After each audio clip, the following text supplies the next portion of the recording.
அவங்க நேரத்தை காலத்தையும் மதிக்க தெரிந்தவங்க தன்னோடு கூட இருக்கிற ஜனங்களை மதிக்க கற்றுக்கொள்வாங்க.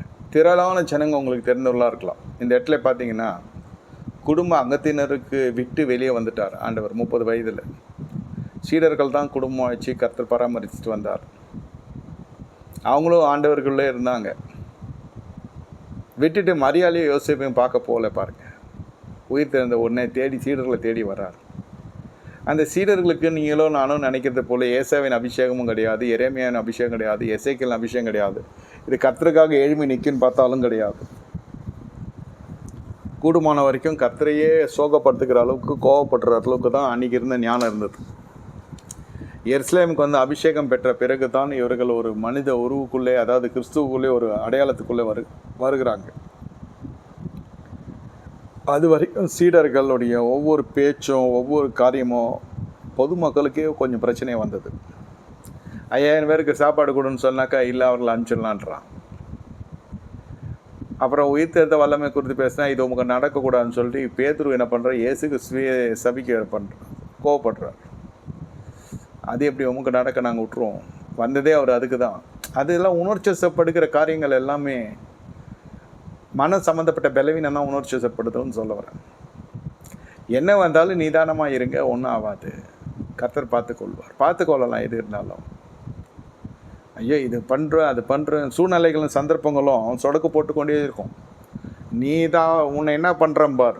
யாவனும் மனுஷன் வந்து மிரட்டுறது இல்லை, நம்ம மனசாட்சியை சொல்லும். ஐயோ நாளைக்கு செய்யலாம், இதாகவே அதாகவே இருக்கட்டும், நிதானமாக இருங்க, காலத்தை சேமிக்க கற்றுக்கொள்ளுங்க. ராவெல்லாம் தூங்க மாட்டாங்க, கஷ்டம் இருக்குன்னு.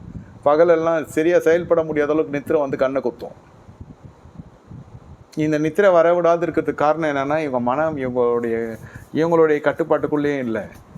மனம் சொல்லுறதெல்லாம் சிந்தனைக்கு இடம் கொடுத்துட்றாங்க. பிசாசுக்கு இடம் கொடாது இருங்க, பிசாசுக்கு எதிர்த்து இல்லைங்க, அப்போ உங்கள்கிட்ட ஓடி போமா தெரியாது. இந்த மன ரீதியில் உள்ளே போந்துருவோம் பிசாஸ். ஐயோ பசங்க வயசாகுது, இப்போ 3 பசங்க வச்சுருக்கீங்க, என்ன பண்ணுவீங்க எது பண்ணீங்கன்னாக்கா உடனே எல்லா பலவீனம் உள்ளே வந்துடும். சரி, பிள்ளைகள் கர்த்தரோட சுதந்திரம் இல்லைன்னு சொல்லலை. நம்ம என்ன செய்யணுமோ நம்ம கரெக்டாக ஏற்ற காலத்தில் கர்த்தர் நம்ம உயர்த்தும்படி பலத்த காலத்துக்குள்ள அடங்கியிருக்கிறோம். மீதி கர்த்தர் பார்த்துக்கொள்வார். சோம்பேறிகளுக்கு தேவனில்லை. ஆனால் அதே சமயத்தில் மனதை போட்டு குழப்பி கொள்ளக்கூடாது. மனதை நீங்கள் தான் தெளிவாக வைத்து கொள்ளணும். யாரும் கொடுத்து உதவ மாட்டார்கள். அந்த தம்ப்நெயிலில் பார்க்கறதுக்கு காரணம், பார்க்கறதுக்கு பணத்தை போல் இருக்கும், பணத்தை காட்டில் மனம் முக்கியன்றேன். நீங்கள் பணம் சம்பாதிக்கிறதுக்கு ஒரு மனம் வேணுன்றேன், மன பக்குவம் வேணுன்றேன், மனநிலை ஒழுங்காக இருக்கணுன்றேன். மனம் ஒழுங்காக இல்லைன்னா உங்களுக்கு சம்பாதியமும் இருக்காது, சரீரத்துக்கு சுகமும் இருக்காது, போன நோய் திரும்பி வந்த மாதிரி இருக்கும், இருக்கிற ஆரோக்கியம் என்னைக்கு போகும் தெரியாது. இதெல்லாம் மனம் கொடுக்குற ஒரு பைத்தியம். மனம் இப்படியெல்லாம் நடத்திடும். மன மறுரூபம் அடையணும். பழைய நினைவுகள் பழைய சிந்தைகள் இருந்ததுன்னா நம்முடைய வாழ்க்கை கசக்கி பிழியப்பட்ட காகிதத்தை போல் போயிடும். என்னைக்கோ அந்த காரியத்தெல்லாம் நினச்சிக்கிட்டு 20 வருஷம் என்ன நினச்சது இல்லை, அதெல்லாம் நினைக்கக்கூடாது. நினைக்க நம்முடைய வாழ்க்கையில் இருக்கிற ஆசீர்வாதத்தை நிச்சயமாக சூறையாடப்படுகிற சூழ்நிலை வந்துடும். அதில் ஒன்று தான் சரீர சுகவீனம். தேவன் நீங்கள் வந்து அந்த சுகவீனத்தை ஏற்றுக்கொள்ளவும் கூடாது, ஒத்துக்கொள்ளவும் கூடாது. எப்படின்னா, தேவன் தம்முடைய சாயலை படைத்தார். உண்மையாக பொய்யா? ஆமாம், உண்மையே தான். தேவன் நன்மையாக தான் எனக்கு தந்தார். அப்போவே கல்யாணங்கள்லாம், குளிர்ந்த கல்யாணங்கள்லாம் அனல் அடிக்க ஆரம்பிச்சிடும். தனியாக இருப்பது நல்லதல்ல, கர்த்தருடைய வார்த்தை சொல்லுகிறது. அப்போ நம்ம திருமணத்துக்கு ஒப்பு கொடுக்குறோம். சில பேர் கல்யாணம் வேணான்னுவான். அதுக்கப்புறம் கல்யாண ஆசை வந்துடும். கல்யாண வயசு எல்லாம் போன பிறகு 50 வயசுக்கு மேலே கல்யாணத்துக்கு ஆசை வந்துடும். இதே மாதிரி விசமித்திக்கெல்லாம் இருக்காங்க. அவங்க மனமும் அவங்க கண்ட்ரோல் இல்லை, அவங்களும் எதனுடைய கண்ட்ரோல்லையும் இல்லை. அப்படியே காட்டத்தி மாதிரி மாறி போயிட்டு வந்துன்னு இருக்குது உலகத்தில். இது பூமியில் உலாவி கொண்டிருப்பாங்க. நல்ல ஜனங்க தான், கெட்ட ஜனங்கன்னு சொல்ல. ஆனால் கொடுக்கப்படுகிற அந்த சுதந்திரத்தை துஷ்பிரயோகம் பண்ணுகிறீர்களே, அது ஏன்? அவனுக்கு கர்த்தர் மனதை கொடுத்துருக்குறான். இருக்குதா இல்லையா? அந்த மனதை நீங்கள் எந்த அளவுக்கு நீங்கள் பரிசுத்தமாக வைத்துக்கொள்கிறீங்களோ, மன ரீதியில் யாரையும் கடிந்து கொள்ளாதீங்க, யாரையும் நொந்து கொள்ளாதீங்க, யாருடைய பொருளாதாரத்தை குறித்தும் அந்த இடத்துல வச்சு பார்க்காதீங்க. உயர்ந்தவனையும் வைக்காதீங்க, தாழ்ந்தவனையும் வைக்காதீங்க. பொருளாதாரத்தை உயர்ந்தவனை வச்சா அவனை மாதிரி வரணும்னு நினைக்கும். தாழ்ந்தவனை பார்த்து அவன்லாம் பிறக்காமல் இருந்தால் நல்லாயிருக்கும்னு நினைக்கும். நான் யார் அதை தீர்மானிக்க? அப்போ என் வாழ்க்கை எப்படி இருக்கும்னாக்கா கரைப்பட்ட ஒரு வாழ்க்கையாக இருக்கும், குறைப்பட்ட வாழ்க்கையாக இருக்கும். அந்தந்த மனிதன் அந்தந்த மாதிரி வாழ்ந்து கொண்டிருக்கான். ஆனால் என்னுடைய மனதை மட்டும் நான் சரியாக வைத்துக்கொள்ளும். இந்த இடத்துக்கு இந்த மனதுக்குள்ளே இந்த மனுஷனுக்கு இடம் இல்லை. கண்களோடு உடன்படிக்கை பண்ணினான் ஒரு கன்னிகை நினைப்பானேன், அப்படி செய்தால் சர்வர்களுடைய சுதந்திரம் எனக்கு உண்டாகுமோ, அவரிடத்துலேருந்து வர வேண்டிய பலன் எனக்கு கிடைக்குமோ. யோபு 31 1 முதல் 10 வரைக்கும் வாசித்து பாருங்க. கண்களோடு உடன்படிக்கை நான் பண்ணின நான் ஒரு கன்னிகை நினைவாக இருப்பது எப்படி? இங்கே எதிர்பாளர்களுக்கு இடம் இல்லை மனசில். இந்த இடத்துல அதுக்கெல்லாம் இடமே கிடையாது. இந்த மனம் முழுவதும் கர்த்தருக்குரியதாக இருக்கணும். முடியுமா? முழு இருதயத்தோடு கர்த்தரை தேடுங்க. நீங்கள் கர்த்தரை தேடினா அவரை கண்டடைவீங்க. இங்கே நினைக்கிறப்ப மாமியார் வந்துடுது, இங்கே நினைக்கிறப்போ மாமனார் வந்துடுறாரு, இங்கே நினைக்கிறப்போ மச்சான் வரான், இங்கே நினைக்கிறப்போ நாத்தனார் வந்துடுது, இங்கே நினைக்கிறப்போ இரு தரத்தாருக்கும் சேர்த்து சொல்கிறேன். இது மனைவிமார்களுக்கு சகோதரிகளுக்கு மட்டும் இல்லை, சகோதரர்களுக்கும் சொல்கிறேன், பிள்ளைங்களுக்கும் சொல்கிறேன். இந்த மனம் மனுஷனை உள்ளே விடாத காக்கிற ஒரு காவல்காரனாக தோட்டக்காரனாக நான் இருக்கணும். அதனுடைய பொருள் என்னென்னா மனசை பறிக்கொடுத்துடக்கூடாது. மனதுக்கு இன்பமாக பேசினோம் சீக்கியமானே, அந்த அம்மா எழுந்துடுச்சு தீனால் தீட்டுப்பட்டு போனதுக்கான காரணம் மனத்தை விட்டுருச்சு. மனக்காரன் தான் கண்ட்ரோல் இல்லை, காலமும் தான் கண்ட்ரோல் இல்லை. எதுக்கு ஊரை சுற்ற போச்சு தெரியாது, சும்மா சுற்றிட்டு வருது. வாக்கியம் கூட இல்லை, இதுக்கு உண்மையிலே ஊர் சுற்ற போச்சு. அவன் இதை சுற்ற ஆரம்பிச்சிட்டான். ஆமாம், நான் ஒரு குறிக்கோள் இல்லாமல் உலகத்தில் தானாக்கா இன்னும் குறிக்கோள் எட்டுறதெல்லாம் என்னை சூழ்ந்து கொள்ளும். நான் சொல்கிறது மனுஷர்கள் இல்லை, அந்த வலைக்குள்ளே என்ன போய் நான் மாட்டிக்கொள்வேன். எத்தனை விளம்பரங்கள் இருக்குது உங்களை வஞ்சிக்கிற விளம்பரங்கள், அதில் போய் மாட்டிக்கொள்றேன்.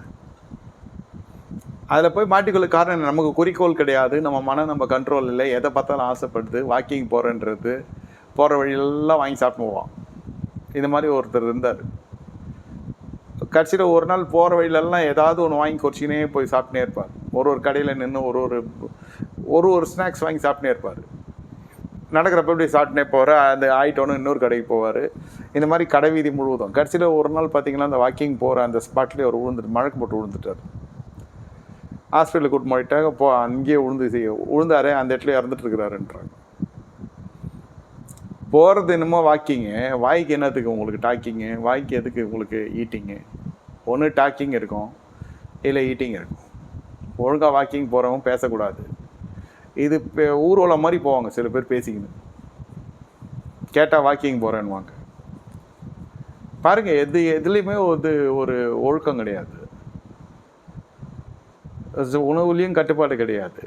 இந்த மனசு மட்டும் இல்லை, அந்த மாதிரி காரணம் என்னக்கா, இந்த ஃபுட் கிரேவிங்காக இருந்தாலும் சரி, ஒரு மனுஷனை விரும்புகிறதா இருந்தாலும் சரி, ஒரு மனுஷனை வெறுக்கிறதா இருந்தாலும் சரி, எதுவாக இருந்தாலும் சரி, உங்கள் மனம் சம்மந்தப்பட்டிருக்கிறது. மனதை காத்துக்கொள், எல்லா காவலோடும் இதயத்தை காத்துக்கொள். எல்லா காவலோடு காத்துக்கொள்கிறோமா? காத்துக்கொண்டோன்னா நம்ம நேரம் சேமிக்கப்படும். நேரம் உண்மையிலே சேமிக்கப்படும், நேரத்தை வேஸ்ட் பண்ணவே முடியாது. ஆமாம், உங்களுக்கு இந்த திறன் உங்களுக்கு பொருளாதாரத்தை சேர்க்குறீங்களோ இல்லையோ, உங்கள் மனதை கட்டுப்படுத்துகிறீங்க பாருங்கள். உங்களுக்கு விட கீழே இருக்கிறவங்களை அற்பமாக எண்ணாததோ, உங்களோட மேலே இருக்கிறவனை பார்த்து அவனோட ஒட்டி கொள்வதற்காக நினைப்போம். அவனை ஒரு பெரிய ஒரு கதாநாயகனாக தெரியும். அப்படி இல்லைன்னா அவன்லாம் எப்படி வந்தான் தெரியாதா எனக்கு இன்னும் மனசு. இதுக்குள்ளெல்லாம் போகக்கூடாது. வாய் என்னமோ மூடிட்டு தான் இருக்கும், மனசு பேசுது. முதல்ல வாய் அடுக்கிறதுக்கே ரொம்ப வருஷம் ஆச்சு. இந்த வாய் பேசாதீங்க, மௌனமாக இருக்கிறவன் ஞானி என்று என்ன போடுவான். இந்த மாதிரி பல விஷயத்தில் ஆவியானவர் உங்களை கட்டுப்படுத்தி வாயெல்லாம் இப்போ அடக்கிட்டார். இப்போ மனதை அடக்கணும். மனதை அடக்கிட்டோன்னா நம்ம ஜெயிச்சிட்டோம். இந்த மனம்தான் பிரச்சனை எல்லாத்துக்கும். இந்த மனம் மறுரூபம் ஆகுதா இல்லையான்றது தெரியாது. இந்த வெல் வஸ்திரம், இந்த நகை, ஆடம்பரமற்ற ஒரு அலங்கோலம், ஆவிக்குரிய அலங்காரங்களில் ஒன்று சொல்கிறேன். இதை வச்சு ஜெயிச்சோன்னு நினச்சாக்கா நம்ம உண்மையிலே தோத்துட்டோன்னு அர்த்தம். மனம் மறுரூபம் ஆகுதா? அப்போ உங்கள் வாழ்க்கையில் நான் சொல்கிறேன், எழுதி வைத்து கொள்ளுங்கள். மனம் மறுரூபம் ஆச்சுன்னா உங்களுக்கு இருக்கிற எல்லா வியாதிகளும் நீங்களே சரியாக்கலாம். கர்த்தர் தான் சரியாக்குறாரு. அந்த படிப்பினை தான் இந்த நாளினுடைய செய்தி. சேமிக்க முடியும். எப்படி சேமிப்பீங்க? நீங்கள் மனதை உங்கள் கண்ட்ரோல் வச்சிங்கனாக்கா மருத்துவமனையினுடைய செலவுகள் மிச்சமாகும், சரீரம் ஆரோக்கியம் அடையும். இது உண்மை, இது நெசம், யதார்த்தமான உண்மை தான். சில பேர் ஆஸ்பத்திரிக்கெல்லாம் போயெல்லாம் ஜெபம் பண்ணுவாங்க. நானெல்லாம் பண்ணியிருக்கேன், கூப்பிட்டா போய் பண்ண தான் போகணும். பண்ண தான் முடியும், பண்ண மாட்டேன்னு நான் சொல்ல முடியும். தப்பு இல்லை, அது ஆஸ்பத்திரி ஊழியத்தை குறித்து நான் பரிகாசமாக பேசலாம் வச்சுக்க போகிறீங்க. ஆனால் அங்கெல்லாம் போக வேண்டிய அவசியமே இல்லை. ஊழியக்காரங்களை சொல்ல, விசுவாசிகள் மனம், உங்களுக்குன்னு சகோதரன் இருக்கிறான், உங்களுக்குன்னு சகோதரிகள் இருக்கிறாங்க, உங்களுக்குன்னு குடும்பம் இருக்குது. இதெல்லாம் எதுக்கு வந்துச்சுனாலே நம்மளை சரி பண்ணுறதுக்காக தான் வந்துச்சு. எதுவுமே ஒழுங்காக இருக்காது. பூமி ஒழுங்கின்மையாக இருந்தது. எல்லாமே நம்ம சுற்றிலும் ஒழுங்கின்மையாக இருக்கும். மாமியார் வீட்டு ஜனம் அதுக்கு மேலே இருக்கும், கூட பிறந்தது அதுக்கு மேலே இருக்கும். எப்பக்கம் திரும்பினாலும் நம்ம நெருக்கப்படுகிறோம்னு சொல்கிறது போல் இருக்கும். ஏன்னா என்னுடைய எதிர்பார்ப்பு எனக்கு ஒரு நல்ல ஒரு சூழ்நிலை அமைய வேண்டும் என்பது என்னுடைய எதிர்பார்ப்பு. கிரியை அதுக்கு ஒன்றும் கிடையாது. அதனால் வாய் என்ன பண்ணுறது, குறை சொல்லிக்கொண்டே இருக்குது. இப்போ வாயெல்லாம் அடைக்கப்பட்டுடுச்சு. பிரசங்கம் பண்ணி பண்ணி பண்ணி தேவை செய்தி கேட்டு கேட்டு கேட்டு பரிசுத்த ஆவியானவர் தொடப்பட்டு இப்படி வாய் அடைஞ்சிடுச்சு. ஆனால் மனசு அடங்க மாட்டேங்குது. ஆமாம், இன்னொரு மனுஷனுடைய பொருளாதாரத்தையும், இன்னொரு மனுஷனுடைய உணவு கலாச்சாரத்தையும், இன்னொரு மனுஷனுடைய உடல் பருமலையோ இல்லை உடல் வாகையோ குறித்தெல்லாம் நம்முடைய மனம் எளிதிலே ஒரு மதிப்பெண் போட்டுருக்குது. ஆமாம், எதையாவது ஒன்று பிறருடைய காரியத்தை குறித்து அந்த மனதில் உட்காந்துரும். வந்து இவங்க இதை செஞ்சிடக்கூடாது, இவங்க இதை செஞ்சாங்க, இவங்க சம்மந்தமே இல்லாதெல்லாம் நினச்சிட்டு இருக்கும் மனசு. கொஞ்சம் பகை, கொஞ்சம் சந்தோஷம், அந்த மனம் என்னென்னலாம் திந்திக்குதுன்னு கொஞ்ச நேரம் உட்காந்து பார்த்தீங்கன்னா உங்கள் வாழ்க்கை உங்களுக்கே கொஞ்சம் நகைச்சுவையாக இருக்காது, பரிகாசமாக தெரியும். எதெல்லாம் சிந்திச்சிருக்கோம் பார்த்தியா. நம்ம வேதம் என்னென்னலாம் சொல்லுதோ செய்யாதன்னு அதுக்கு எதிர்மறையாக செய்யின்னு சொல்லுதோ அதுக்கு எதிர்மறையாக செய்யாதுன்னு சொல்லுதோ அதை கரெக்டாக செஞ்சது மனம். இந்த மனதில் முதல்ல இடம் கிடச்சிருச்சு, மனதுக்குள்ளே பூந்துடுச்சு. அந்த கனி மேலே ஏதோ ஒரு கிரேவிங்ஸ் வந்துடுச்சு அந்த அம்மாவுக்கு. அது சர்பம் வந்து பேசணும், டக்குன்னு ஃபயர் ஆகிடுச்சு. அது நீங்கள் மனதை உங்கள் கண்ட்ரோல் இல்லைன்னா எல்லா பேய் பிசாசும் உங்கள் சொப்பனத்தில் வரும். எல்லா துஷ்ட மனசும் உங்களுடைய வாழ்க்கையில் குறுக்கிடுவாங்க. இந்த மனதை நீங்கள் சுத்தமாக வைத்து கொள்வீர்கள் என்றால், காத்து கொள்வீர்கள் என்றால், மனுஷனுக்கு இடம் இல்லை மனசில். மனசை நீங்கள் கட்டுப்படுத்தி வாழ்ந்து பாருங்கள். குரங்கு நினைக்காதுன்னு மெடிசன் சாப்பிட சொன்னால் ஒரு டாக்டர் மெடிசன் கொடுத்தாரு. மெடிசன் சாப்பிட்றப்ப குரங்கு நினைக்காதன்ட்டார். குரங்கு நினைக்கூடாதுன்னு நினச்சான் ஒருத்தன். அந்த மாதிரி ஆகிடும். உங்கள் இருதயத்தில் எதுவுமே வைக்கக்கூடாது, எதுவும் வைக்கக்கூடாது, இவனை வைக்கக்கூடாது, அவனை வைக்கக்கூடாதுன்னு நினச்சா அவனை நினைக்கிறோம். சுத்தமாக காத்துக்கொள்ளுங்க, வேத வசனம்லாம் காத்துக்கொள்ளுங்க. அப்பாலை இப்போ சாத்தானேன்னு சொல்ல கற்றுக்கோங்க. எதிர்க்கிறதே கிடையாது. நிறைய பேர் பிசாசை எதிர்க்கும் பதில் குடும்பத்தில் எதிர்ப்பாங்க. அந்த எதிர்க்கிற ஒரு மனுஷனை பார்த்து ஜனங்களும் விசுவாசிகளும் அப்படி தான் பண்ணுறாங்க. புருஷன் திட்டா திரும்பி திட்டுறது, இல்லை புள்ள திட்டா திரும்பி திட்டுறது. அதான் ஒருவருக்கும் ஒருவர் அதை எதிர்த்து பேசுறதுக்கான காரணம் அந்த மனுஷனுக்குள் கிரியை செய்கிற ஒரு ஆவி இருக்குது. அதை கடிந்து கொள்ள கற்றுக்கொள்ளும் உண்மையான விசுவாசி. ஒருத்தருடைய வாயை அடக்கணும்னா அவர்களுக்குள்ள ஒரு ஆவி கிரியை செய்தால் தான் பவுல் செஞ்சார். குறி சொல்லுகிற ஆவியாக அது வெளில வந்துச்சு. இயேசுவின் நாமத்தில் வெளியே போயில விட்டுணுன்னு அந்த ஆவி வெளியே வந்து அப்புறம் குறி சொல்லுகிற ஆவியாக அது முத்திரைக்கப்பட்டது. அது உண்மையிலே குறி சொல்கிற ஆவி தான் இல்லைன்னு சொல்ல. அதாவது அந்த பிசாசுக்கு எதிர்த்து இருக்க தெரியாது. வாய்ப்புகளை ரொம்ப தேடுது மனசு. எனக்கு மட்டும் வாய்ப்பு கிடைச்சா நான் எங்கேயோ போயிடும். வாய்ப்புக்காக ஜெபம் பண்ணக்கூடாது. நம்முடைய வளர்ச்சி வாய்ப்பின் அடிப்படையில் இல்லை, வார்த்தையின் அடிப்படையில் இருக்கிறது. வார்த்தை போதிக்கிறதே வாழ்க்கையில் கடைபிடிக்கிற பொழுது வாய்ப்புகள் உன்னை தேடி வரும். வாய்ப்புகளை தேடி நீங்கள் போகிற பொழுது உங்களுடைய வாழ்க்கையில் பல இன்னல்கள் வழியே நீங்கள் வர வேண்டியதாக இருக்கும். உலகம் வாய்ப்பை தேடும், நீங்கள் வாய்ப்பை தேடக்கூடாது. தானியலுக்கு கிடைச்ச வாய்ப்பு பெரிய வாய்ப்பு. ராஜ போஜனம், அறுசுவை நிறைந்த உணவு வேணாம். அந்த தேவனாகிய இயேசு கிறிஸ்து இஸ்ரவேல் தேவனுக்கு அது பொல்லாப்பாக இருக்கிறது. விக்கிரங்களுக்கு படைக்கப்பட்டது ஒன்று, அடுத்தது ரெண்டாவது இது நிராகரிக்கப்பட்ட சில இறைச்சிகள்லாம் அந்த காலத்தில் பயன்பாட்டுக்குள்ளே இருந்தது. லேவியராகமத்தில் வாசிக்கிறோம், இந்த இறைச்சிகள்லாம் அந்த நாட்டில் சாப்பிட வேண்டியதாக இருந்தது. இந்த இறைச்சிகள்லாம் சாப்பிடக்கூடாததாக இருந்தது. இந்த பெல்ஷாத்சார், இந்த நேபுகாத்நேசர் இவங்கெல்லாம் வந்து எதெல்லாம் வேதத்துக்கு எதிர்கிட்டே போனவங்க. அதனால் எதெல்லாம் வேதம் வேணான்னு சொல்லி அதெல்லாம் செய்கிறவங்க. அப்போது தேவன் நிராகரித்த ஆகாரங்கள்லாம் அங்கே இருந்ததுனால தான் இது ஏவாள் இப்படி தான் போய் மாட்டுச்சு. தேவன் நிராகரித்த ஆகாரத்தெல்லாம் போய் பூந்து விளையாடினதுனால தான் இவ்வளோ பிரச்சனை வந்துச்சு. மனம் சொல்கிறேன், மனம் வேணான்னா இது வேணாம், இது சாப்பிடக்கூடாதுனா இது சாப்பிடக்கூடாது, அவ்வளோதான். அந்த அளவுக்கு தெளிவு இல்லைனாக்கா நமக்கு சரீரத்தில் சத்தியமாக வியாதி தேடி கொண்டு வந்துடும். அதை இழுத்துரும். அது அப்படியே கவர்ந்து இழுக்கும். இந்த மனம் வியாதியே உள்ளே வா, நான் காத்திருக்கிறேன், கதவு திறந்து வச்சுருங்க. சரீரத்துக்கு ஒன்றும் தெரியாது. சரீரத்துக்கு ஒன்றும் தெரியாது. மனம் சொல்லுகிறத சரீரம் செய்யும். மனம் சொல்லுகிறத சரீரம் செய்யும். அப்புறம் சரீரத்துக்கு உபாதை வந்துங்கிற பொழுது மனம் கசக்கும். எப்படி அது கூட மனம் எனக்கு வலி வந்திருக்குது, எனக்கு இதுலேருந்து வெளியாகணுன்றது இருக்காது. என்னோட பாவம் மனவெல்லாம் நல்லா இருக்கிறேன், நான் ஏன் ஆண்டவர் எப்படி இருக்கிறேன்? இதை விட மேட்டிமையான ஜபம் வேறு எதுவுமே கிடையாது. மாமியார்லாம் நல்லா இருக்குது, நான் எப்படி ஆகிட்டேன்? அதுக்கு ஒன்றும் வரல ஐயா, அது நல்லா இருக்குதுன்னு கொழுக்கட்டை மாதிரி இருக்குதுன்னு வாங்க. பாருங்கள், இன்னும் தீங்கை சேர்த்துக்கணும் நம்ம வாழ்க்கையில். நமக்கு ஏதோ ஒரு சறுக்குதல் இருந்தால் அதுலேருந்து வெளில வரத்துக்கு வழியை பார்க்கணுமே தவிர, மற்றவெல்லாம் நல்லா இருக்கிறான், என்னை விட கெட்டவெல்லாம் நல்லா இருக்கிறான்லாம் சொல்லக்கூடாது. இது சொல்ல வைக்கிறது எதுனா, மனத்துக்குள்ளே அவ்வளோ வன்மங்கள் உள்ளே உட்கார்ந்துருக்கிறது. இல்லை அல்லேலூயா, ஓசன்னா, அல்லேலூயா, சோத்திரம், அல்லேலூயா, அந்நிய பாஷை, எதுக்குமே நம்ம எதிராளி இல்லை, எல்லாமே நம்ம உற்சாகப்படுத்துகிற ஆள் தான். நான் சொல்ல வர்றது என்னென்னா, இதெல்லாம் வச்சு நீங்கள் உங்களை ஏமாற்றி கொள்ளாதீங்கன்ற. ஏன் இந்த பிரச்சனை? எனக்கு மனம்தான் பிரச்சனை. அவனுக்கு மனம்தான். அவ்வப்பொழுது ஆண்டவர் தரிசனமாக்கி ஆபிரகாமை இளமைக்குள்ளே கொண்டு கர்த்தருடைய வார்த்தை கொண்டு வந்தது. காலேபை இளமைக்குள்ளே கொண்டு வருகிறது கர்த்தருடைய செய்கையும் கர்த்தருடைய வார்த்தையும். அந்த மனுஷன் பேசின வார்த்தையெல்லாம் நல்ல வார்த்தைகள். ஒவ்வொரு சங்கீதமுமே ஒரு அறிக்கையாகவே இருந்தது. நீங்கள் பார்த்தீங்கன்னாக்கா சங்கீதக்காரர்கள் எல்லாமே, மோசே, சாமுவேல் எல்லாம் எழுதுனதான் அந்த சங்கீதம். தாவீது மட்டும் எழுதுனதில்லை, மொத்தமாக நம்ம சங்கீதக்காரன் சொல்கிறோம். அந்த சங்கீதங்கள்லாம் நீங்கள் பார்த்தீங்கன்னா எல்லாமே ஒரு அறிக்கையாகவே இருக்கும். நல்ல வார்த்தைகளை அறிக்கையிடுங்க. தேவசாயில் உருவாக்கப்பட்டிருக்கிறேன்னா, சில பேர் முக கண்ணாடி முன்னாடி போய் பார்த்துட்டு எவனுக்கோ பேரலைட்டிக் வந்திருக்கும், அவன் ஒரு பக்கம் கோணின்னு இருக்கும், இவன் அந்த மாதிரிலாம் வச்சு பார்ப்பான் முகத்தை. நமக்கு வருமா? எனக்கேப்பா திடீர்னு ஃபோன் பண்ணி இந்த மாதிரிலாம் எனக்கு வருமா? நான் என்ன சொல்கிறது? இதெல்லாம் கேட்டேன். எங்கேயோ இருக்கிற நோயெல்லாம் பேசக்கூடாது. நல்ல விஷயம் பார்க்கணும். தேவன் தம் சாயலில் என்னை உருவாக்கினார். நான் வெள்ளையாக இருக்கிறேன், கருப்பாக இருக்கிறேன், எனக்கு இப்படி இருக்குது அப்படின்னா, தேவ சாயலில் நான் இருக்கிறேன், அவ்வளோதான். என்ன மாதிரி தான் தேவன் இருப்பார். என்னுடைய அபிப்பிராயம் சொல்கிறேன். ஒரு மனுஷனை மாதிரி இன்னொரு மனுஷனுக்கு கர்த்தர் படைக்கலை. தேவன் தம்முடைய சாயலை நம்ம படைத்தார்.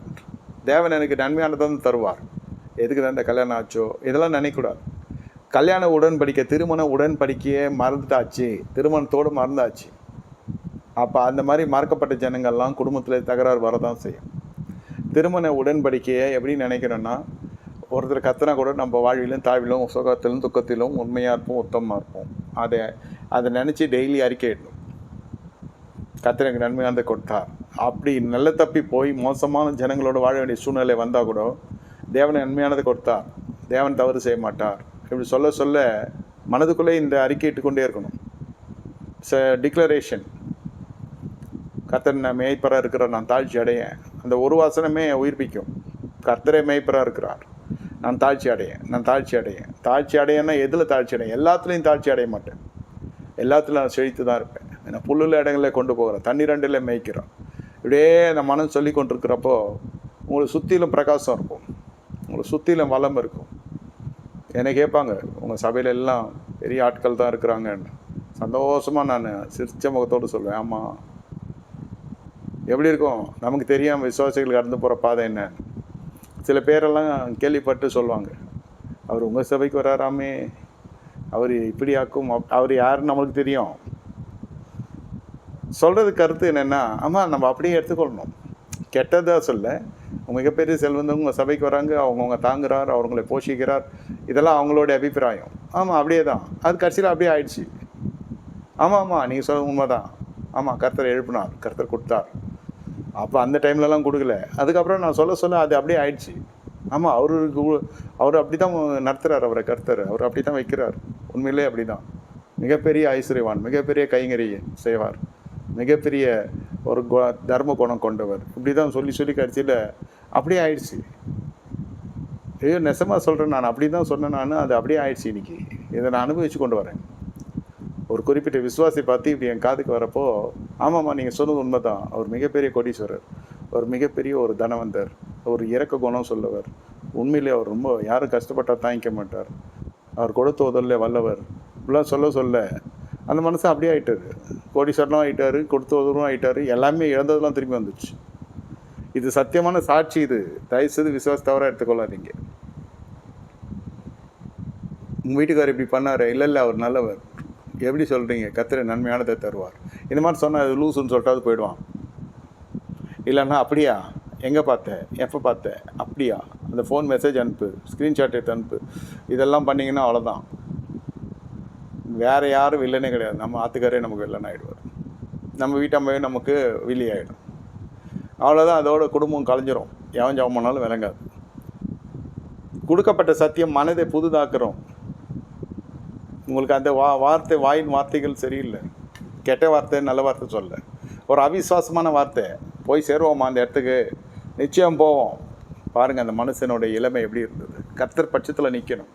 கல்யாணம் ஆச்சா, அவ்வளோதான். அதோட கர்த்தர் நமக்கு கொடுத்த அது சரீரம், கர்த்தர் நமக்கு கொடுத்த வாழ்க்கை, அவ்வளோதான்.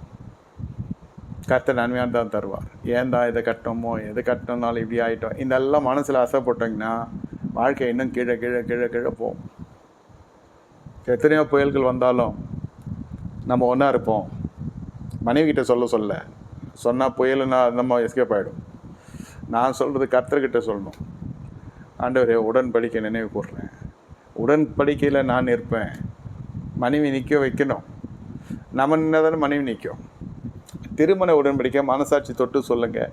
எத்தனை பேர் தினமும் யோசிக்கிறீங்க? யோசித்து பாருங்கள். யோசிக்க முடியாது. அந்த திருமண ஃபோட்டோ பார்த்தாலே சிலதான் கட்சி குதரலாம் போல் பார்ப்பாங்க. நல்லா பேசினே இருப்பாங்க. அந்த ஃபோட்டோ அவங்க கல்ல மாட்டா கொலவெறியாக பார்ப்பாங்க. அதனால் சில வீட்டிலலாம் அந்த ஃபோட்டோ எட்டாவது இடத்துல மேலே மாட்டி வச்சுருப்பாங்க. ஆமாம், எத்தனை சண்டையில் முதல்ல உடைக்கிறது. அந்த காலத்துலலாம் ஃப்ரேம் போட்டு வச்சுருப்பாங்க. இப்போ தான் லேமினேட் பண்ணியிருந்தாங்க. அப்பப்போ அந்த கண்ணாடி மாற்ற வேண்டியதாகிடும். இதை தூக்கி போட்டு உடைக்கிறது. ஆணும் சொல்கிறேன், பெண்ணுன்னு சொல்கிறேன். அது என்ன அவ்வளோ கசப்பு உங்களுக்கு? ஒரு தனி மனுஷி மேலே, ஒரு மனுஷியோடு வாழ முடியாதா அவங்களால? ஒரு ஆம்பளையோட ஒரு புருஷனோடய வாழ முடியாதா? ஒரு புருஷன்னா என்ன சொல்கிறேன், ஒரே மனிதன் புருஷன் ஆகிட்டான். அந்த ஒரு மனிதனோடு உங்களால் வாழ்க்கையை தள்ள முடியலன்னா 1000 மனிதர்கள் சமுதாயத்தில் இருக்காங்க. ரொம்ப கஷ்டமாயிடும் வாழ்க்கை. இதே பழக்கம் தான் இங்கே வரும். ஏன்னா இதெல்லாம் திருமண உடன்படிக்கை நினைவு கூறுறதில்லை. அடுத்தது ஞானஸ்தான உடன்படிக்கை நினைவு கூறுறதில்லை. அவரோட சாயல் நமக்கு இருக்குது. நம்ம நொந்து கொள்ளவே கூடாது. இயேசு எவ்வளோ அழகானவரோ அதே போல் தான் நானும் அழகானவன்.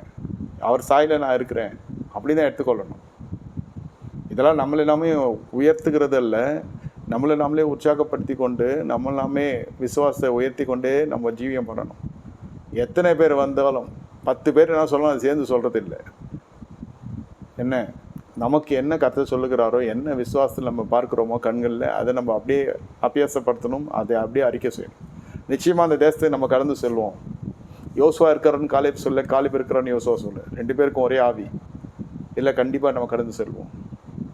மற்ற ஜனங்க ஐயோ அது போக முடியாது, அது அப்படியே போச்சு.